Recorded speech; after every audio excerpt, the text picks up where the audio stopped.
तो एक तो आपको एग्जैक्टली क्या है, यहाँ पे डिफरेंट डिफरेंट तरह की दिमागी बीमारी है, मगर सब दिमागी बीमारी जी, है। सो जो कॉमन चीजें हैं दिमागी बीमारी के पेशेंट की, वो मैं और जसवीर सर आपसे शेयर करते हैं। बाकी आपकी सिस्टर को खाली डिप्रेशन नहीं है, जी, ठीक है? तो आपकी सिस्टर की क्या प्रॉब्लम है और उसमें फैमिली क्या कर सकती है, tomorrow morning I sit with you ओ आपके साथ, ओ ठीक है? मगर दूसरी बात ये हम बता दें कि अगर हमारे घर में दिमागी बीमारी का पेशेंट है, ठीक है, सबसे पहले चीज इज एक्सेप्ट करना ग्रेसफुली, चाहे कड़वा लगे, बुरा लगे, कि ये दिमागी बीमारी का पेशेंट है, कोई ना कोई इसमें दिमागी हैंडीकैप है, कमजोरी है। सबसे पहले एक्सेप्ट करना।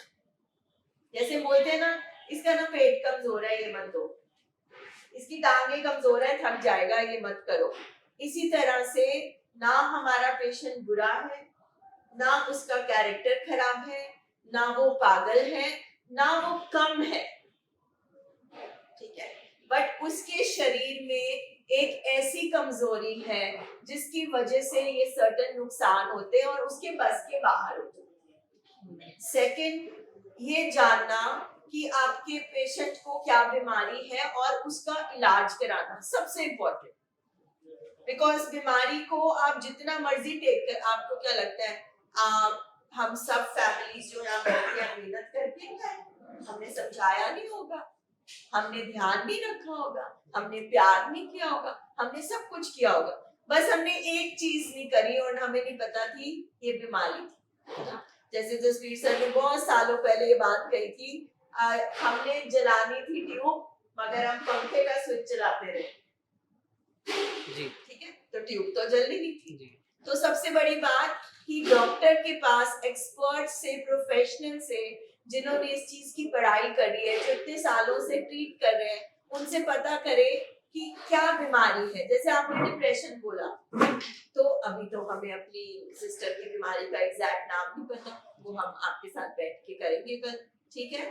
फिर ये बीमारी के लक्षण क्या है, हमें क्या करना है, दवाई का ध्यान रखना, और फिर ट्रीटमेंट। जैसे कोई दिमागी बीमारी होती है जिसमें नशा इन्वॉल्व नहीं है, तो अगर पेशेंट अपना इलाज शुरू करता है तो कम से कम 6 महीने लगते हैं थोड़ा सा स्टेबल होते। तो उस दौरान जब आपको डिस्चार्ज कर दिया जाता है, ठीक है, घर जाके जिस डेट पे डॉक्टर बोले आना है फॉलो अप के लिए, ठीक है, दूसरा मेडिसिन टाइम पे देना है, पेशेंट को मेडिसिन नहीं देनी, आपने पेशेंट को मेडिसिन देनी, ठीक है, बहुत जरूरी है। कोई भी दिमागी बीमारी का पेशेंट हो, उसकी नींद दवाई से भी ज्यादा जरूरी। टाइम पर सोना, रूटीन रखना, टाइम पे नहाना, जैसे जसवीर सर बोलते हैं, ये हो गई चीज। सेकंड, जब भी अगर एडिक्शन का पेशेंट है, तो जब पेशेंट नशे में हो, उसको समझाना और दीवार को बोलना एक ही बात। तो हम रिएक्ट करते हैं, हम एक्चुअली वेट कर रहे होते हैं अपनी खुंदक है, नशा करके आएगा, हम सारा अपना खुंदक निकाल लेंगे, होना उससे कुछ नहीं। तो जब हमारे पेशेंट को एपिसोड आया होता है, एपिसोड मीन्स अगर उसका दिमाग तेजी में है, उसको कोई दौरा आया है, वो नशे में है, तो उस टाइम रिएक्ट नहीं करना, उस टाइम सिर्फ उसको सुनना, या आसपास उसको जो हम कर सकते हैं बेस्ट कंफर्टेबल के लिए करना, ना रिएक्ट करना, ना गुस्सा करना। उसके थोड़ी देर बाद अगर पेशेंट हमारा शांत है, या अगले दिन अगर वो साइकेट्रिक बीमारी का पेशेंट है, तो आपको डिफरेंट इंस्ट्रक्शन मिलेगी कि उस टाइम आप क्या बोल सकते हैं। मान लीजिए आपकी सिस्टर बड़ी चुप होके बैठी है, अब वो डिप्रेशन में है या लो है, तो उसको बार बार बोलना, लेक्चर देना बड़े बड़े, देखो अपनी विल पावर यूज करो, कोई बात नहीं, जिंदगी में होता रहता है, स्ट्रॉन्ग बनो। भाई सबको पता होता है स्ट्रॉन्ग बनना, जो कुर्सी पे जम गया उसकी कोई मजबूरी है कि वो जम गया, वो जानबूझ के नहीं कर रहा, ठीक है? तो उसके पीछे क्या है, केमिकल रिएक्शन। जैसे कल सर ने बोला, अगर किसी को गुस्सा आ रहा है, कोई घर में कलेश कर रहा है, चीजें तोड़ रहा है, तो उसका डोपामिन बढ़ा हुआ है। जो चुपचाप बैठ गया है, जैसे जिंदगी खत्म है, उदासी है, तो उसका सेरोटोनिन गिर गया है। सेरोटोनिन एक केमिकल है, डोपामिन एक केमिकल है।